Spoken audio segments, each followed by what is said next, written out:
बिस्मिल्लाहिर्रहमानिर्रहीम। स्टूडेंट्स, आज के इम्पोर्टेंट टॉपिक में हम बात करेंगे डाइजेशन इन स्टमक के ऊपर कि किस तरीके से जो है हमारी बॉडी के अंदर स्टमक काम करता है। सबसे पहले हम आपको इसकी लोकेशन के बारे में बताएंगे कि हमारी बॉडी में इसकी लोकेशन कहाँ पर है और किधर मौजूद होता है। आमतौर पर उर्दू में इसको हम मैदा कहते हैं और हमारी बॉडी में मौजूद है।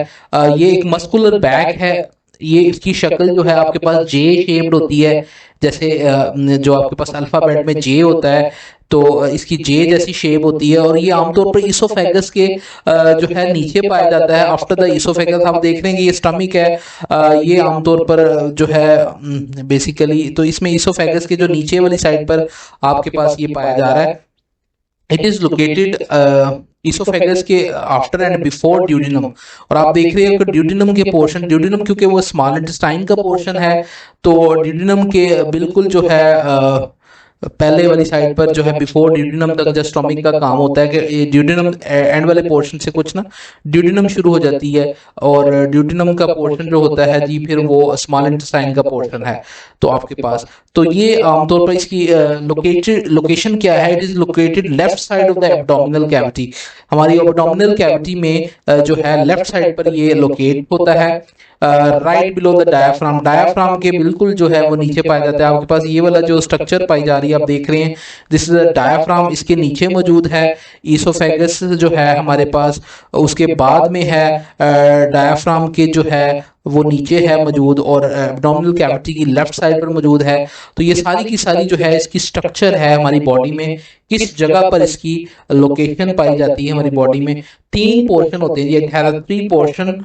अब वो 3 पोर्शन कौन कौन से होते हैं? एक हमारे पास पोर्शन है जी कार्डिक पोर्शन है, ठीक है। दूसरा जो है हमारे पास फंडस पोर्शन है। कार्डिक पोर्शन जो होता है वो इसोफेगस के फौरन बाद जो है आमतौर पर कार्डिक पोर्शन मौजूद होता है और उसके बाद फंडस पोर्शन। मैं अगर जूम इन करके आपको दिखाऊं तो हमारे पास ये देखें आपके पास कार्डिक पोर्शन आ रहा है, कार्डिक पोर्शन पाया जा रहा है और ये बिल्कुल ऊपर से इसोफेगस होती है जहाँ से खाना हमारे एंटर होता है। तो ये वो जगह है जहाँ से खाना बिल्कुल एंटर होता है, कार्डिक पोर्शन से खाना जो है हमारी बॉडी में एंटर होता है। फंडस पोर्शन वाला हिस्सा है जहाँ पर खाना जो है वो स्टोर होती है। और उसके बाद हमारे पास एक लास्ट पोर्शन है जी पाया जाता है जिसे हम पाइलोरिक पोर्शन कहते हैं। यहाँ से खाना जो है आगे स्मॉल इंटेस्टाइन में जो है वो एंटर होता है। तो ये 3 पोर्शन है जो हमारे पाए जाते हैं इसके अंदर। फंडस पोर्शन है, पाइलोरिक है और कार्डिक है। और इनकी लोकेशन आपके साथ हमने डिस्कस कर ली कि कार्डिक जो है फौरन पाया जाता है इसोफेगस के बाद, उसके बाद फंडस और लोअर रीजन जो होता है वो कार्डिक, जिसे हम कहते हैं बीनीथ द कार्डिक पोर्शन के नीचे पाइलोरिक रीजन पाया जाता है। दूसरा, स्टमक के अंदर अगर हम बात करें कि इसके अंदर लेयर्स मौजूद होती हैं स्टमक के अंदर। Stomach wall is made of the same layer as the part of the alimentary canal. कहते हैं दूसरे एलिमेंट्री कैनाल के जो ऑर्गन होते हैं उनमें भी सेम लेयर्स होती हैं जो स्टमक के अंदर पाई जाती हैं। तो आउटर मोस्ट जो लेयर है सबसे बाहर वाली आप देखते हो, ये वाली बाहर वाली लेयर इसको सिरोजा कहते हैं, बाहर वाली। इसके बाद मस्कुलर लेयर शुरू हो जाती हैं। अब ये मस्कुलर ये कौन सी कैटेगरी के मसल्स हैं बेसिकली? तो ये एमसीक्यूज में पूछा जाता है कि स्टमक के अंदर कौन से मसल्स पाए जाते हैं। तो आपने बेटा इसके अंदर स्टूडेंट्स बताना है कि स्मूथ मसल्स जो है वो पाए जाते हैं। आपको पता है 3 तरह के मसल्स होते हैं और स्टमक के अंदर जो है या आमतौर पर एलिमेंट्री कैनाल्स में जो मसल्स पाए जाते हैं वो स्मूथ मसल्स पाए जाते हैं। स्मूथ मसल्स भी जो है वो उनकी 3 लेयर्स हैं आपके पास। आप देख रहे हैं कि ये वाले लॉन्गिट्यूडिनल मसल्स हैं, फिर सर्कुलर मसल्स हैं और ऑब्लिक मसल्स हैं। ये 3 तरह के मसल्स जो हैं आमतौर पर पाए जाते हैं। पहले सिरोजा है, फिर मस्कुलर लेयर है और उसके बाद आपके पास जो 3rd लेयर है वो सब म्यूकोजा और म्यूकोजा लेयर शुरू हो जाती है। ये इनर 2 लेयर होती हैं। म्यूकोजा जो है बड़ी इंपॉर्टेंट लेयर है क्योंकि म्यूकोजा लेयर की वजह से जो है वो केमिकल डाइजेशन होती है। और जो मस्कुलर लेयर है it's involve in the mechanical digestion के अंदर ये वाली लेयर इन्वॉल्व होती है। तो स्टमक जो है वो दो तरह की डाइजेशन करता है, एक डाइजेशन मैकेनिकल डाइजेशन है जो है आमतौर पर, दूसरी केमिकल डाइजेशन होती है। केमिकल डाइजेशन में म्यूकोजा इन्वॉल्व है और मैकेनिकल डाइजेशन के अंदर आमतौर पर मसल्स इन्वॉल्व होते हैं, क्योंकि मसल जो है बहुत ज्यादा विगोरसली तौर पर यानी कि हम कह देंगे बहुत तेजी के साथ कॉन्ट्रैक्ट करते हैं, और उनके कॉन्ट्रैक्ट करने के इस प्रोसेस को हम चर्निंग ऑफ फूड कहते हैं, जिसमें फूड जो है वो, इसका मकसद क्या है कि फूड के अंदर जो म्यूकोजा लेयर जो केमिकल प्रोड्यूस कर रही है उसको मिक्स करना। तो चर्निंग का मकसद बेसिकली जो है मिक्सअप करना है आपके केमिकल्स को जो म्यूकोजा प्रोड्यूस कर रही है और फूड के साथ। बट इस दूसरा इसका एक इम्पोर्टेंट काम है, कॉन्ट्रैक्शन की वजह से बहुत ज्यादा जो है वो हीट भी प्रोड्यूस होती है। उस हीट से क्या होता है कि आमतौर पर जो फैट होता है हमारे फूड में वो भी थोड़ा बहुत मेल्ट होता है, फैट। तो ये काम है जी मैकेनिकल डाइजेशन में, बहुत ज्यादा मसल्स की कॉन्ट्रैक्शन होती हैं जिससे आमतौर पर हीट प्रोड्यूस होती है और फैट मेल्ट होता है, और उसके साथ साथ जो है उसका काम है मिक्सअप करना। तो आपकी फूड को मिक्सअप किया जाता है आमतौर पर केमिकल्स के साथ। दूसरा एक इम्पॉर्टेंट काम जो केमिकल डाइजेशन है, दूसरी इम्पॉर्टेंट डाइजेशन यहाँ पर जो होती है वो केमिकल डाइजेशन है। पहली वाली मैकेनिकल थी, दूसरी वाली जो है वो केमिकल डाइजेशन होती है। अब केमिकल डाइजेशन के हवाले से अब हम बात करते हैं तो हमें पता है कि इनर मोस्ट लेयर जो है वो म्यूकोजा है, और सब म्यूकोजा सबसे इनर मोस्ट है। इसके अंदर जो है वो स्टमक का जो है वो कैविटी शुरू हो जाती है, पोर्शन स्टार्ट हो जाता है। तो म्यूकोजा को अगर हम देखें तो आपको नजर आ रहा है कि इसके अंदर जो है बहुत ज्यादा जो है ना गैस्ट्रिक ग्लैंड्स मौजूद हैं। उन ग्लैंड्स के अंदर मुख्तलिफ किस्म के सेल्स जो है वो मौजूद हैं। तो इन ग्लैंड के अंदर जो है एरिया, ये अंदर से अपनी सिक्रीशन पैदा करते हैं, करने के बाद ये जो है अंदर वाले गैस्ट्रिक पिट्स वाले एरिया में ये सिक्रीशन आ जाती है, और उसके बाद जो है बाहर उसके कैविटी वाले एरिया में आ जाती है। तो गैस्ट्रिक ग्लैंड को अगर हम देखते हैं तो गैस्ट्रिक ग्लैंड में हमारे पास तीन तरह के सेल्स होते हैं। तो एक तो जी हमारे पास जो है आप देख रहे हैं यहाँ पर, बल्कि आपको चार किस्म के सेल नजर आ रहे हैं कि एक तो चीफ सेल नजर आ रहे हैं, एक पैराइटल सेल नजर आ रहे हैं, म्यूकस सेल नजर आ रहे हैं और एपिथेलियल सेल नजर आ रहे हैं। ये चारों किस्म के सेल्स मिलकर गैस्ट्रिक ग्लैंड बनाते हैं और अपनी सेक्रीशंस प्रोड्यूस करते हैं। आपको पता है ग्लैंड्स का काम क्या होता है, वो भी स्पेसिफिक किस्म के सेल्स होते हैं जो कि सेक्रीशंस बॉडी में बनाते हैं। हर एक सेक्रीशन जो है वो स्पेसिफिक होती है। ये सारे सेल्स सेक्रीशन बनाने के बाद ये सेल्स जो है इन गैस्ट्रिक पिट्स में दे देते हैं, और यहाँ से मजीद कैविटी के अंदर जो है वो सेक्रीशन जाएगी। तो यही बात है कि इसके हवाले से बात की गई है।